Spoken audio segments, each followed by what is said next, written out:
Un écart sérieux par rapport à un marché efficace provient d'éléments de concurrence imparfaite ou de monopole. Alors qu'en régime de concurrence parfaite, aucune entreprise ou aucun consommateur ne peut influencer sur le prix, la concurrence imparfaite intervient quand un acheteur ou un vendeur peut peser sur le prix d'un bien. Par exemple, si une compagnie de téléphone ou un syndicat est suffisamment grand pour influer respectivement sur le prix d'un service téléphonique et de la main-d'œuvre, une certaine dose de concurrence imparfaite est introduite. Quand la concurrence imparfaite prévaut, la société peut se retrouver en deçà de sa CPP. Cela se produirait, par exemple, si un vendeur unique, un monopole, augmenterait fortement le prix d'un bien pour gagner des profits supplémentaires.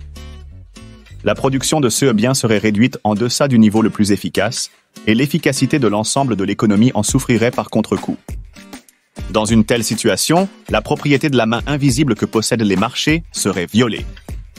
La concurrence imparfaite aboutit à des prix dépassant les coûts et à des achats de la part des consommateurs réduits en deçà des niveaux efficaces. La configuration dans laquelle le prix est trop élevé et la production trop basse est le signe de manque d'efficacité dû à une concurrence imparfaite. Dans la réalité, presque toutes les industries possèdent une certaine dose de concurrence imparfaite. Il se peut, par exemple, que des compagnies aériennes n'aient pas de concurrence sur certains de leurs itinéraires, mais de nombreux rivaux sur d'autres.